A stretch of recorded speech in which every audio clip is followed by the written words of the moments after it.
Funding for this program is provided by.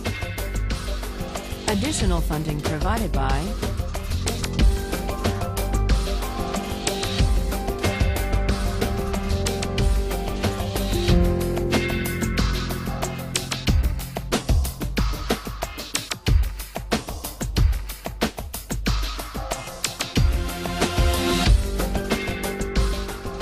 Today, we turn to the question of distributive justice.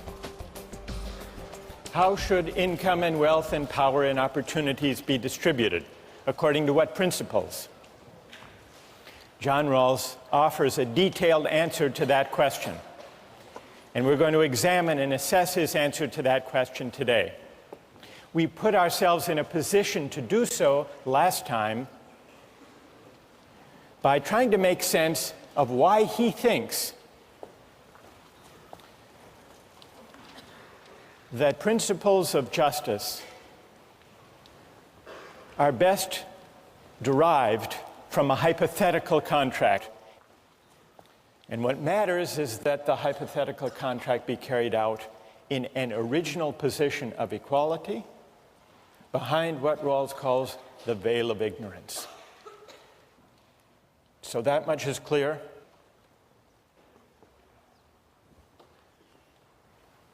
All right, then let's turn to the principles that Rawls says would be chosen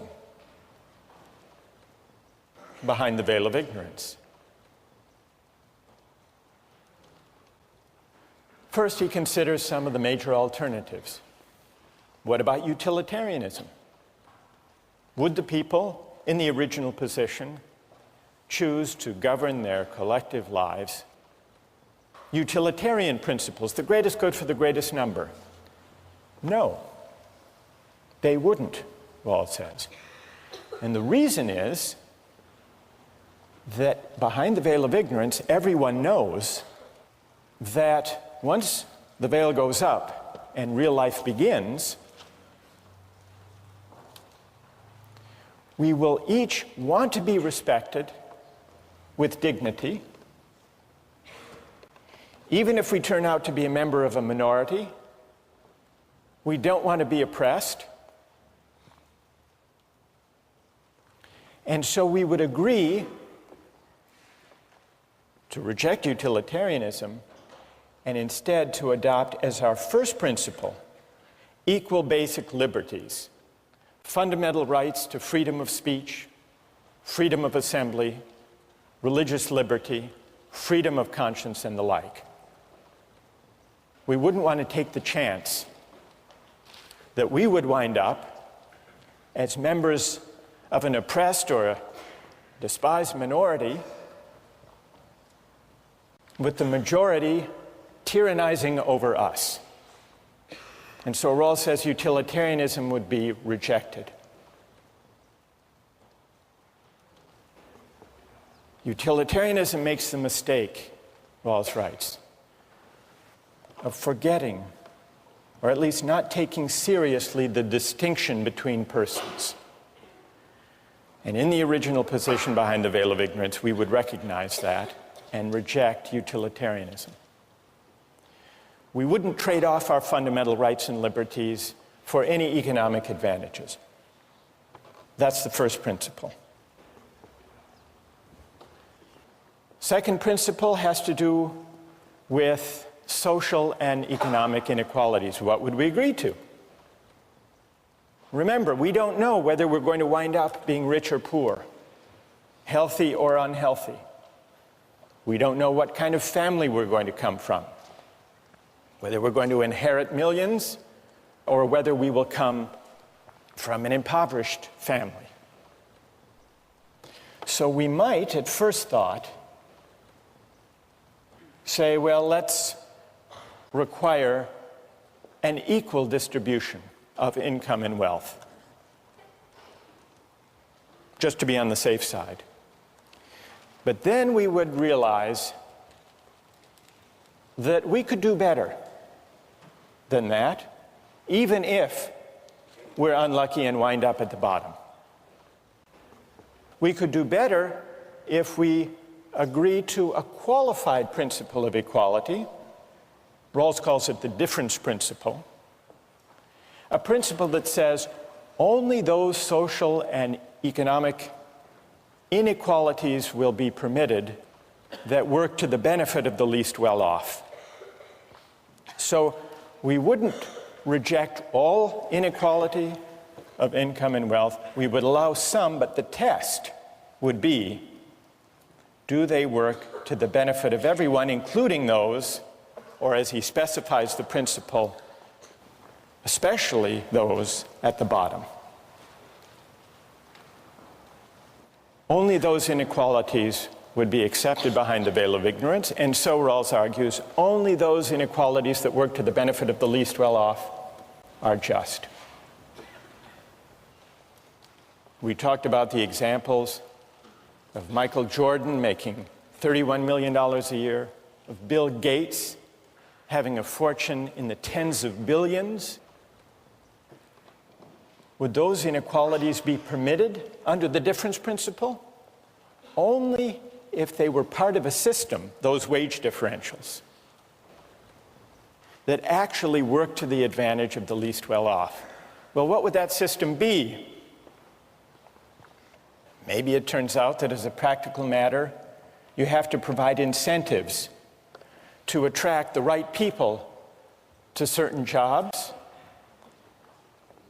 And when you do, having those people in those jobs will actually help those at the bottom. Strictly speaking, Rawls's argument for the difference principle is that it would be chosen behind the veil of ignorance. Let me hear what you think about Rawls's claim that these two principles would be chosen behind the veil of ignorance.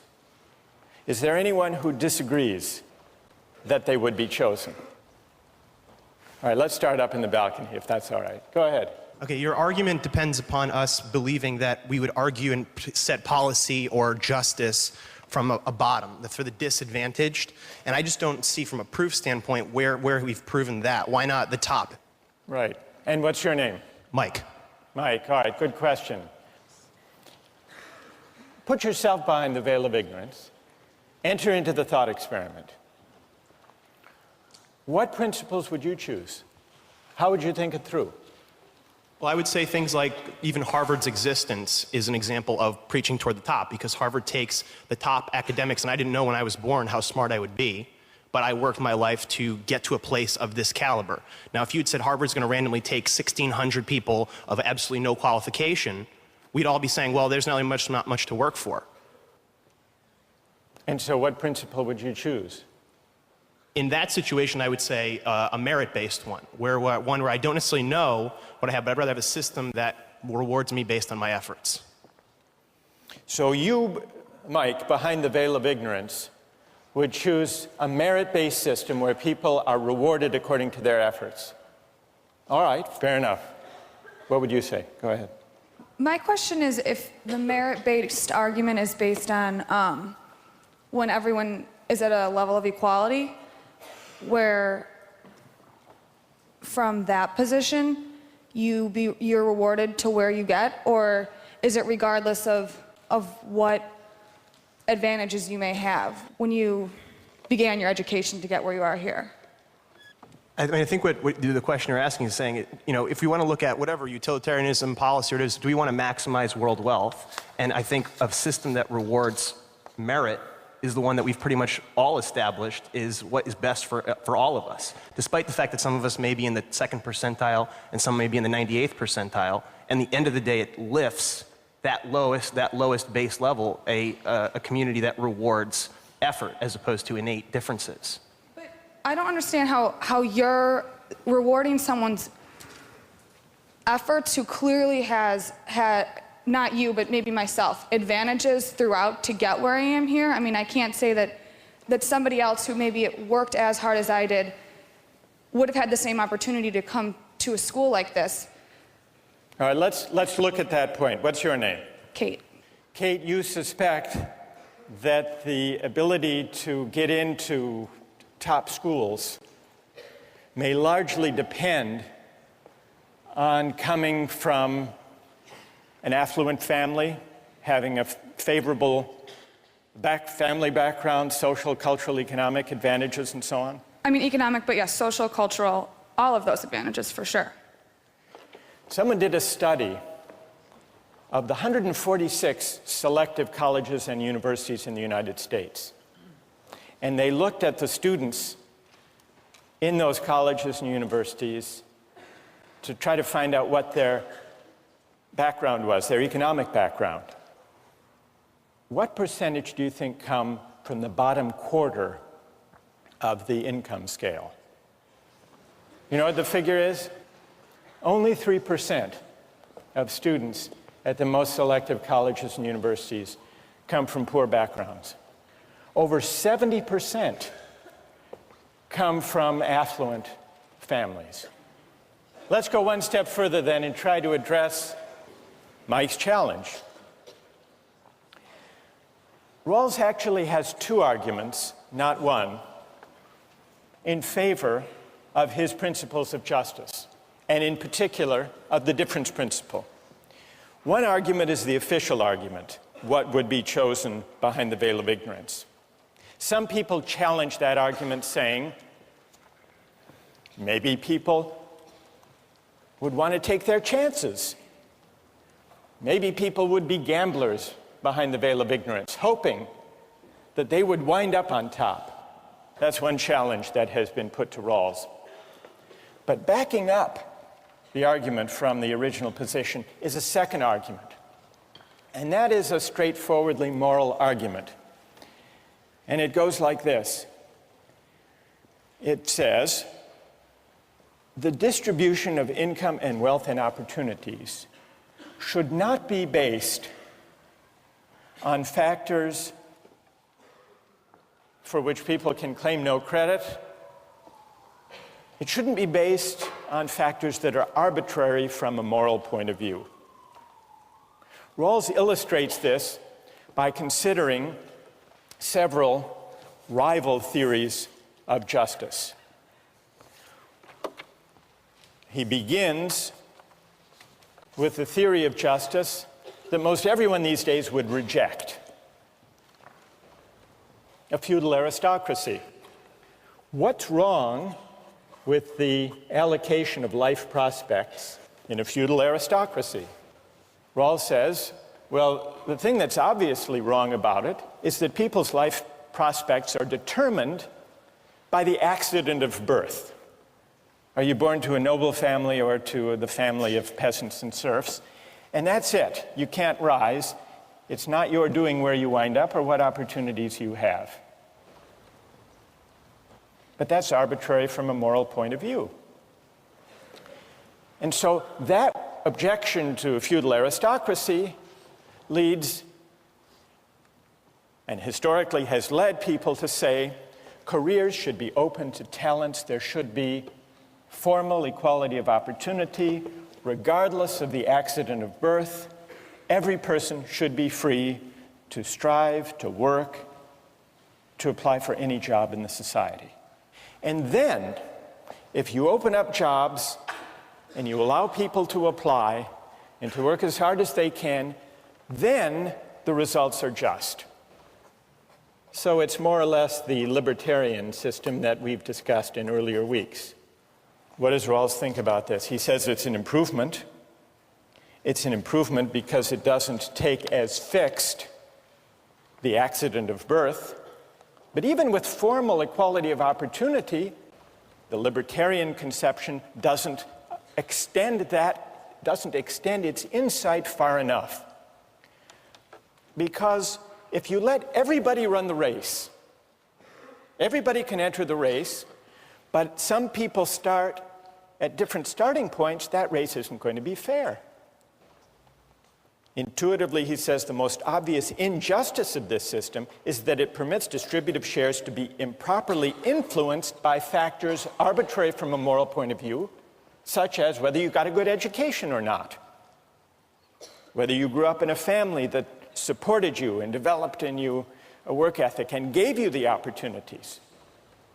So that suggests moving to a system of fair equality of opportunity.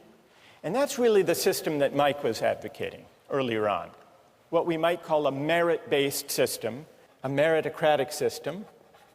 In a fair meritocracy, the society sets up institutions to bring everyone to the same starting point before the race begins. Equal educational opportunities, Head Start programs, for example, support for schools in impoverished neighborhoods, so that everyone, regardless of their family background, has a genuinely fair opportunity. Everyone starts from the same starting line. Well, what does Rawls think about the meritocratic system? Even that, he says, doesn't go far enough in remedying or addressing the moral arbitrariness of the natural lottery. Because if you bring everyone to the same starting point and begin the race, who's going to win the race? Who would win? To use the runners example. The fastest runners would win. But is it their doing that they happen to be blessed with the athletic prowess to run fast?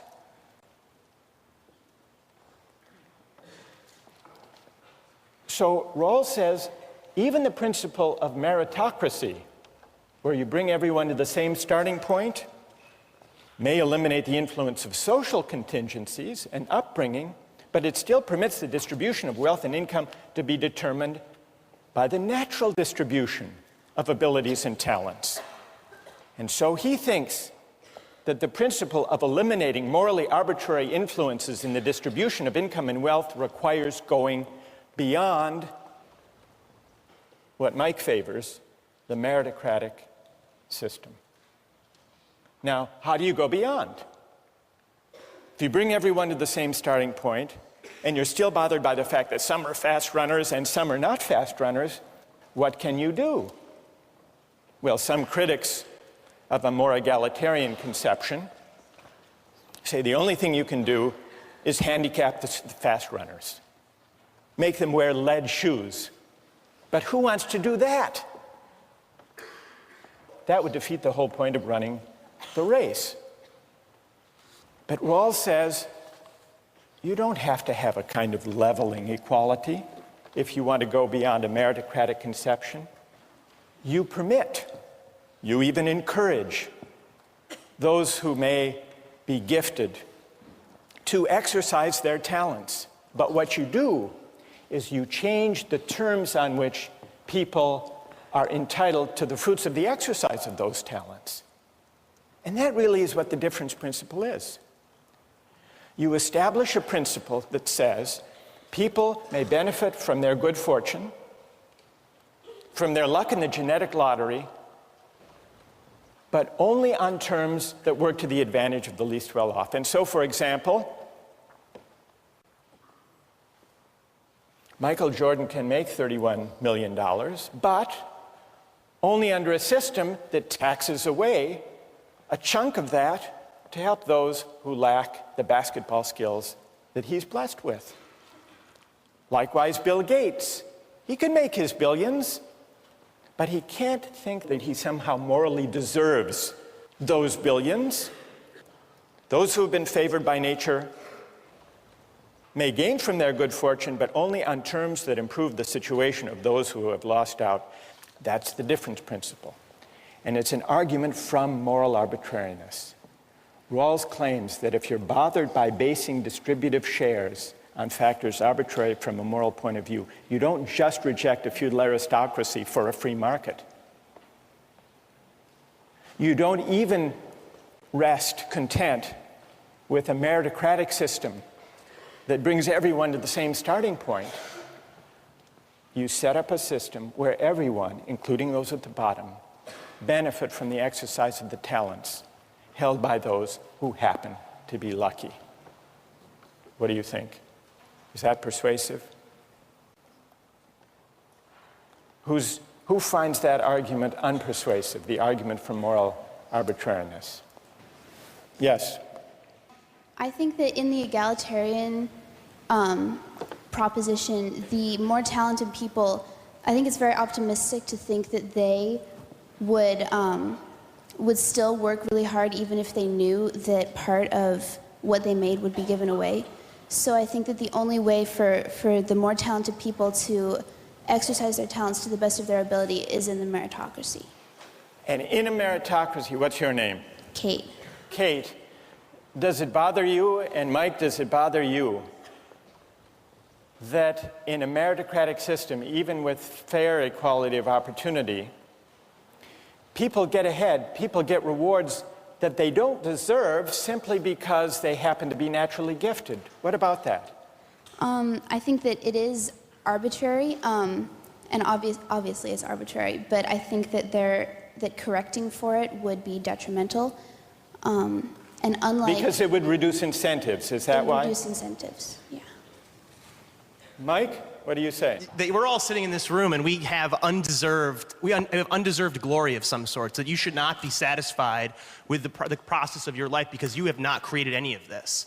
And I think from a standpoint of not just this room, us being upset, but from a societal standpoint, we should have some kind of a gut reaction to that feeling that, you know, the guy who runs the race, he actually harms us as opposed to maybe makes me run that last 10 yards faster, and that makes the guy behind me run 10 yards faster, and the guy behind him 10 yards faster. All right, so Mike, let me ask you, you talked about effort before. Effort. Do you think when people work hard to get ahead and succeed, that they deserve the rewards that go with effort? Isn't that the idea behind your defense of... I mean, of course, bring Michael Jordan here, I'm sure you can get him, and have him come and defend himself about why he makes $31 million. And I think what you're going to realize is his life was a very, very tough one to get to the top, and that we are basically being the majority oppressing the minority in a different light. It's very easy to pick on him. Very easy. Effort. You know what? All right, you've persuaded... I've got a few, you've but that's persuaded about a lot of people. Effort. You know what Rawls' answer to that is? Even the effort that some people expend, conscientious striving, the work ethic, even effort depends a lot on fortunate family circumstances for which we can claim no credit. Now, let's do the test. Let's do a test here. Never mind economic class, those differences are very significant. Put those aside. Psychologists say that birth order makes a lot of difference in work ethic, striving, effort. How many here, raise your hand, those of you here who are first in birth order? I am too, by the way. Mike, I noticed you raised your hand. If the case for the meritocratic conception is that effort should be rewarded, doesn't Rawls have a point that even effort, striving, work ethic is largely shaped even by birth order? Is it your doing, Mike? Is it your doing that you were first in birth order? Then why, Rawls says, of course not. So why should income and wealth and opportunities in life be based on factors arbitrary from a moral point of view? That's a challenge that he puts to market societies, but also to those of us at places like this. A question to think about for next time.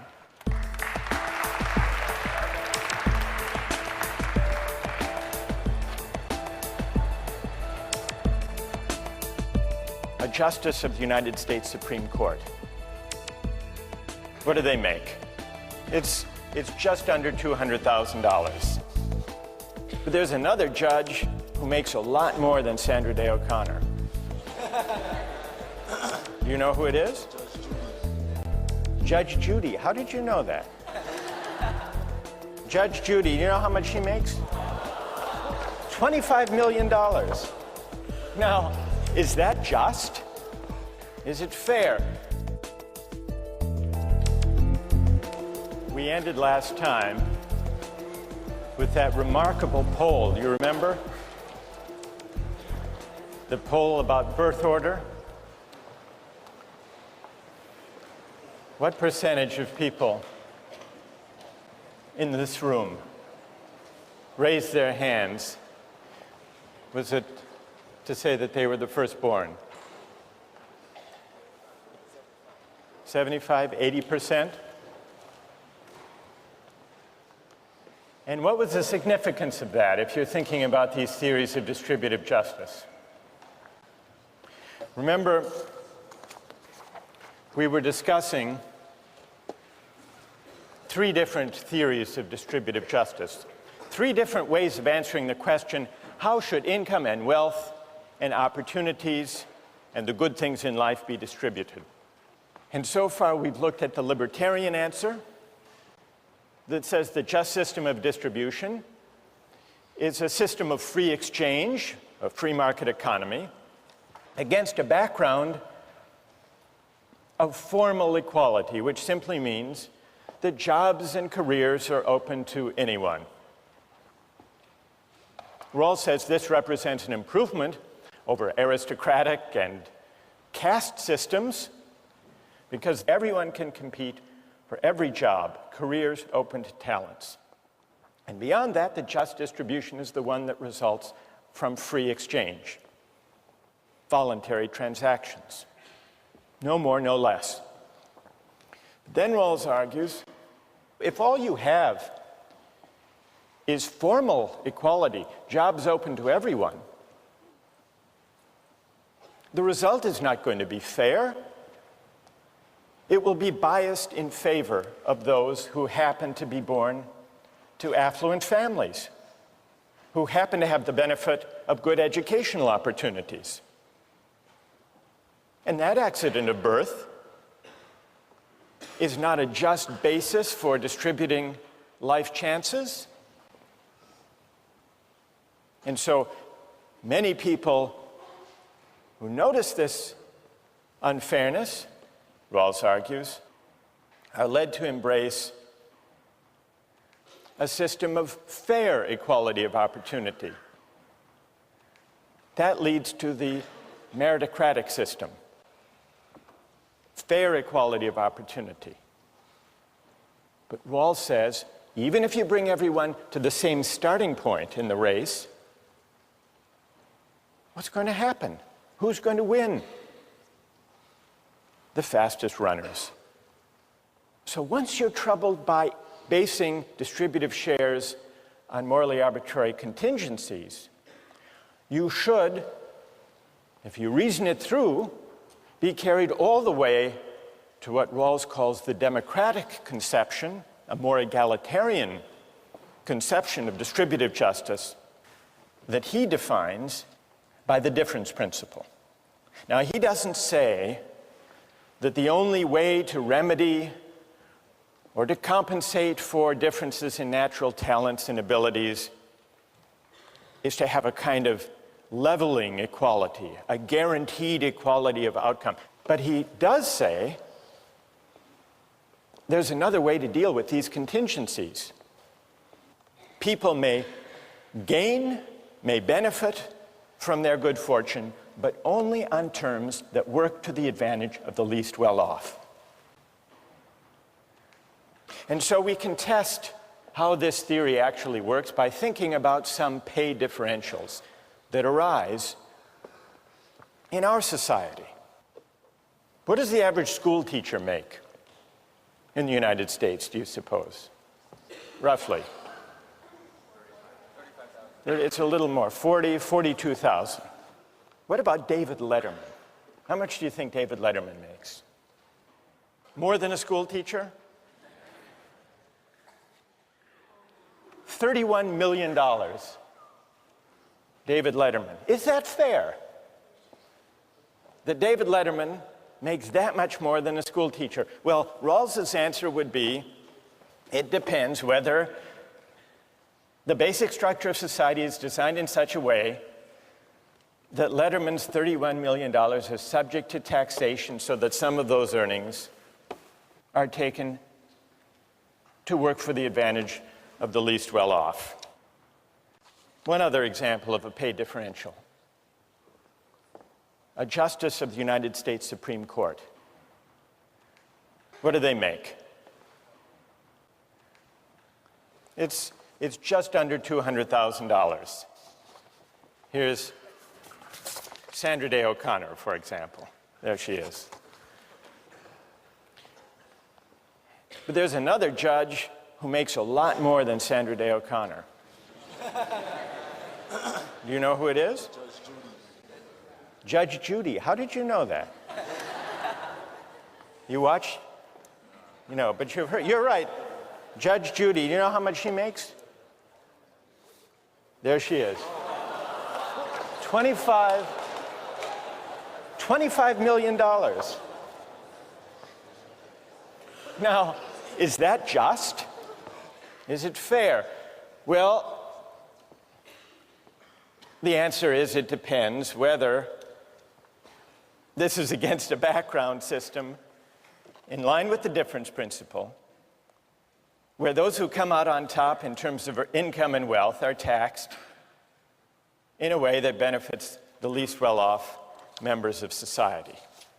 Now, we're going to come back to these wage differentials, pay differentials, between a real judge and a TV judge, the one Marcus watches all the time.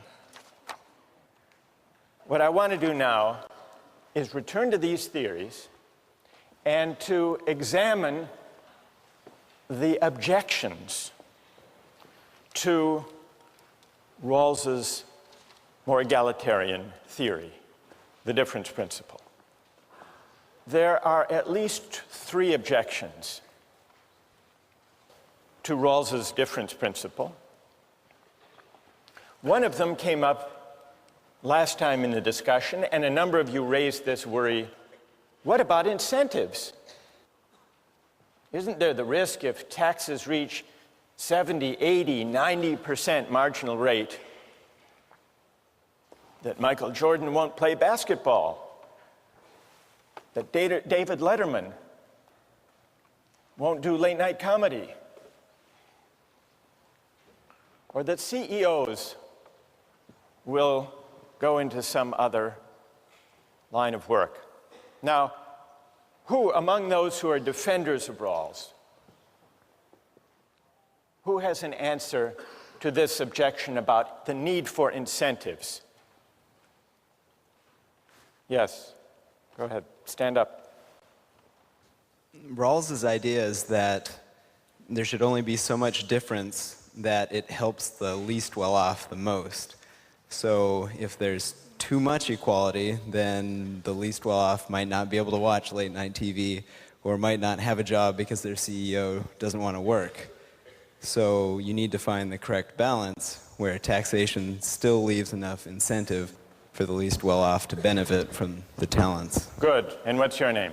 Tim. Tim. All right. So Tim is saying, in effect, that Rawls takes account of incentives and could allow for pay differentials and for some adjustment in the tax rate to take account of incentives. But, Tim points out, the standpoint from which the question of incentives needs to be considered is not the effect on the total size of the economic pie, but instead from the standpoint of the effect of incentives or disincentives on the well-being of those at the bottom. Right? Good, thank you. I think that is what Rawls would say.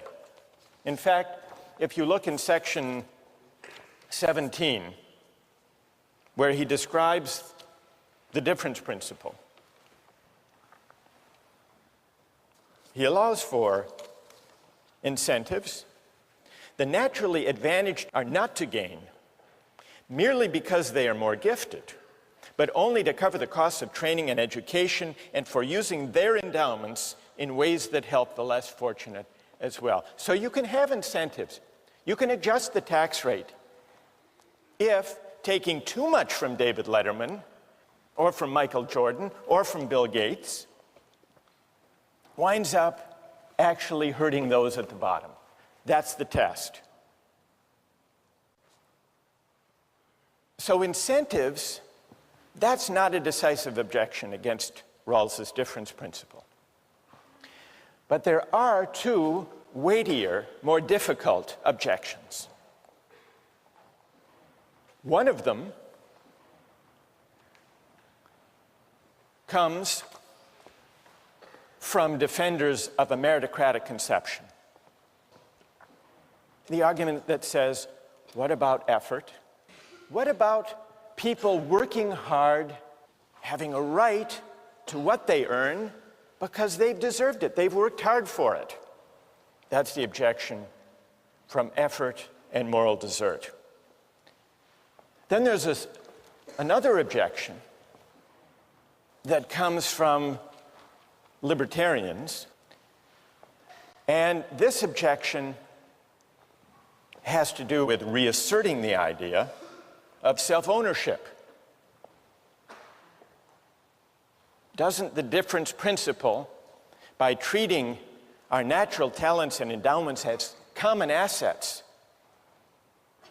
doesn't that violate the idea that we own ourselves? Now, let me deal first with the objection that comes from the libertarian direction. Milton Friedman writes in his book, Free to Choose, life is not fair. And it's tempting to believe that government can rectify what nature has spawned. But his answer is, the only way to try to rectify that is to have a leveling equality of outcome, everyone finishing the race at the same point, and that would be a disaster. This is an easy argument to answer, and Rawls addresses it in one of the most powerful passages, I think, of A Theory of Justice. It's in section 17. The natural distribution, and here he's talking about the natural distribution of talents and endowments, is neither just nor unjust. Nor is it unjust that persons are born into society at some particular position. These are simply natural facts. What is just and unjust is the way that institutions deal with these facts. That's his answer to libertarian laissez-faire economists like Milton Friedman who say life is unfair, but get over it. Get over it, and let's see if we can at least maximize the benefits that flow from it. But the more powerful libertarian objection to Rawls is not libertarian from the libertarian economists like Milton Friedman. It's from the argument about self-ownership, developed, as we saw, in Nozick. And from that point of view, yes, it might be a good thing to create Head Start programs and public schools so that everyone can go to a decent school and start the race at the same starting line. That might be good. But if you tax people to create public schools, if you tax people against their will, you coerce them. It's a form of theft. If you take some of Letterman's $31 million, tax it away to support public schools against his will, the state is really doing no better than stealing from him. It's coercion. And the reason is we have to think of ourselves as owning our talents and endowments, because otherwise we're back to just using people and coercing people. That's the libertarian reply. What's Rawls' answer to that objection?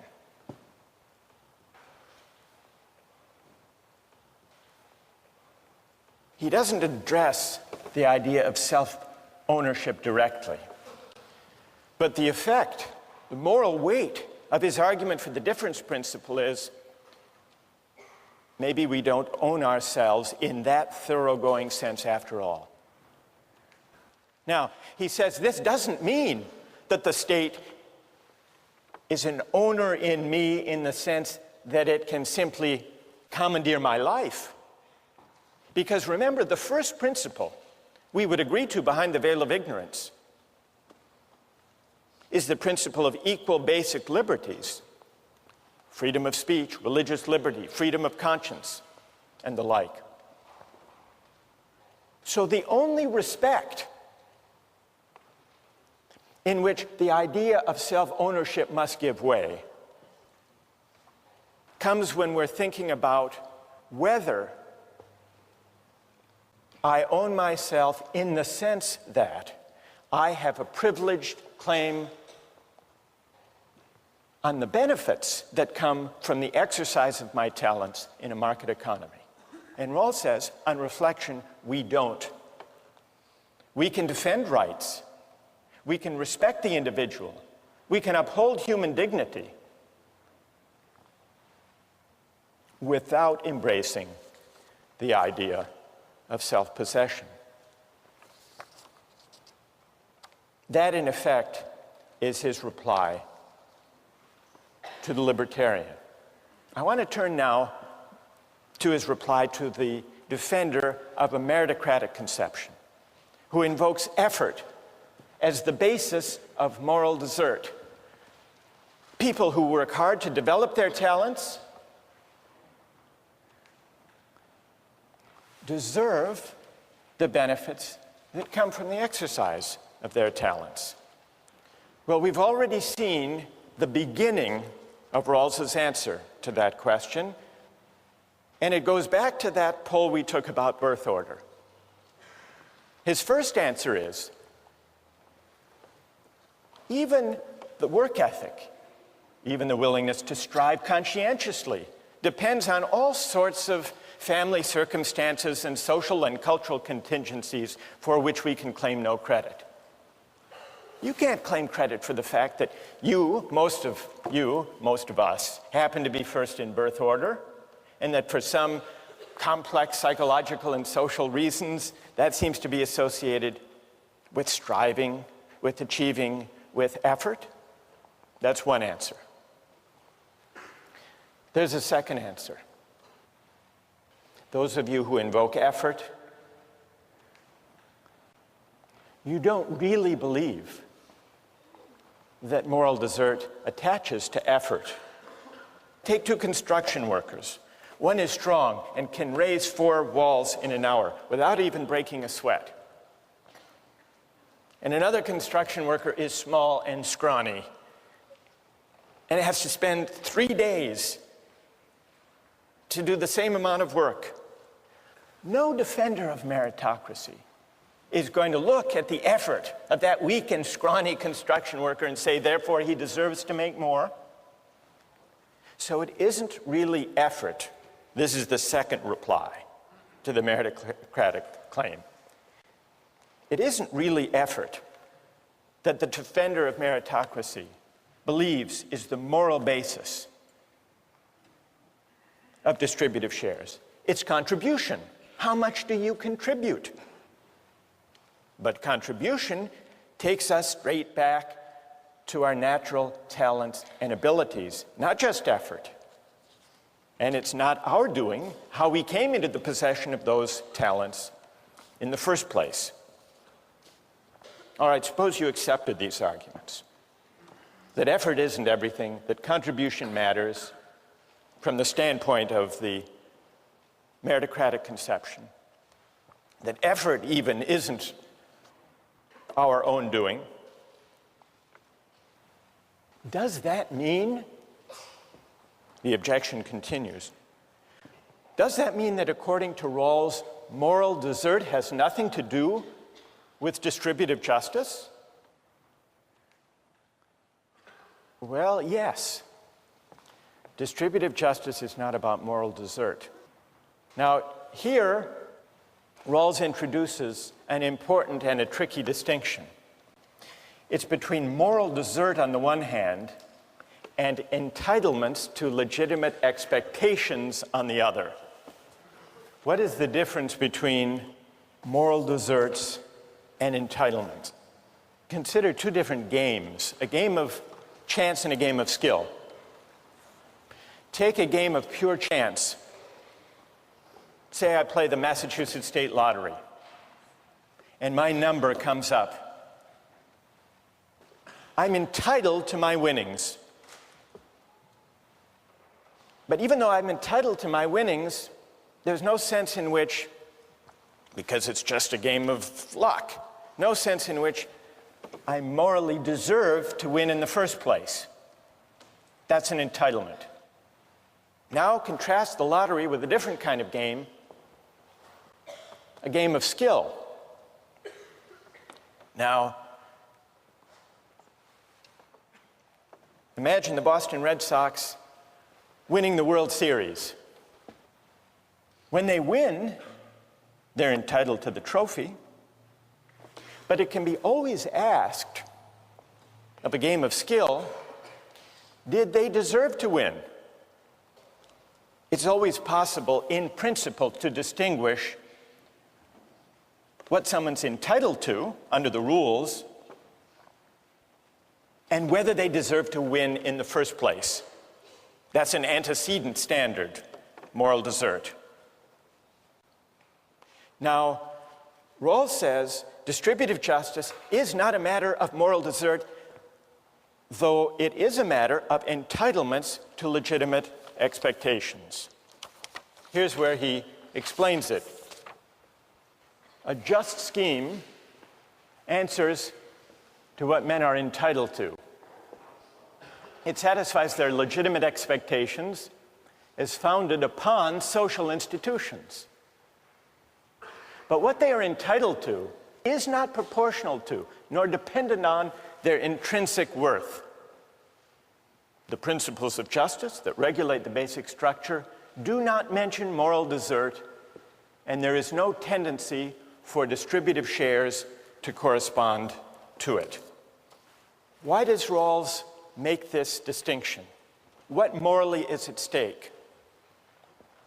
One thing morally at stake is the whole question of effort that we've already discussed. But there's a second contingency, a second source of moral arbitrariness that goes beyond the question of whether it's to my credit that I have the talents that enable me to get ahead. And that has to do with the contingency that I live in a society that happens to prize my talents. The fact that David Letterman lives in a society that puts a great premium, puts a great value on a certain type of smirky joke, that's not his doing. He's lucky that he happens to live in such a society. But this is a second contingency. This isn't something that we can claim credit for. Even if I had sole, unproblematic claim to my talents and to my effort, it would still be the case that the benefits I get from exercising those talents depend on factors that are arbitrary from a moral point of view. What my talents will reap in a market economy, what does that depend on? What other people happen to want or like in this society. It depends on the law of supply and demand. That's not my doing. Certainly not the basis for moral desert. What counts as contributing depends on the qualities that this or that society happens to prize. Most of us are fortunate to possess, in large measure, for whatever reason, the qualities that our society happens to prize. The qualities that enable us to provide what society wants. In a capitalist society, it helps to have entrepreneurial drive. In a bureaucratic society, it helps to get on easily and smoothly with superiors. In a mass democratic society, it helps to look good on television and to speak in short, superficial sound bites. In a litigious society, it helps to go to law school and to have the talents to do well on LSATs. But none of this is our doing. Suppose that we, with our talents, inhabited not our society, technologically advanced, highly litigious, but a hunting society or a warrior society. What would become of our talents then? They wouldn't get us very far. No doubt some of us would develop others. But would we be less worthy? Would we be less virtuous? Would we be less meritorious if we lived in that kind of society rather than in ours? Rawls's answer is no. We might make less money, and properly so. But while we would be entitled to less, we would be no less worthy, no less deserving than we are now. And here's the point: the same could be said of those in our society who happen to hold less prestigious positions, who happen to have fewer of the talents that our society happens to reward. So here's the moral import of the distinction between moral desert and entitlements to legitimate expectations. We are entitled to the benefits that the rules of the game promise for the exercise of our talents. But it's a mistake and a conceit to suppose that we deserve in the first place a society that values the qualities we happen to have in abundance. Now, we've been talking here about income and wealth. What about opportunities and honors? What about the distribution of access, of seats in elite colleges and universities? It's true. All of you, most of you firstborn, worked hard, strived, developed your talents to get here.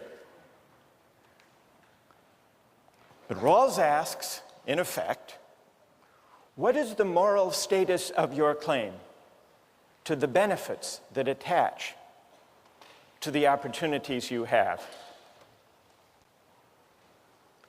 Are seats in colleges and universities a matter, a kind of reward, an honor for those who deserve them because they've worked so hard? Or are those seats, those opportunities and honors, entitlements to legitimate expectations that depend for their justification on those of us who enjoy them doing so in a way that works to the benefit of those at the bottom of society? That's the question that Rawls's difference principle poses. It's a question that can be asked of the earnings of Michael Jordan and David Letterman and Judge Judy, but it's also a question that can be asked of opportunities to go to the top colleges and universities. And that's a debate that comes out when we turn to the question of affirmative action next time.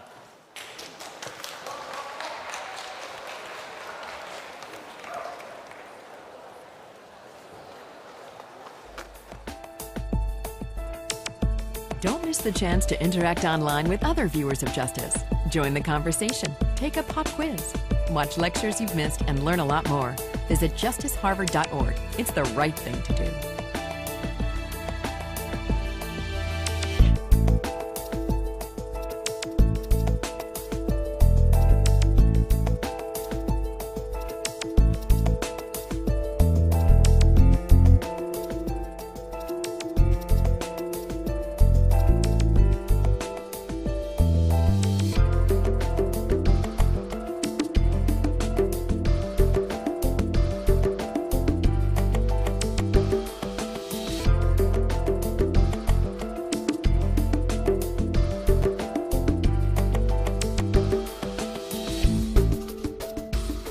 Funding for this program is provided by... Additional funding provided by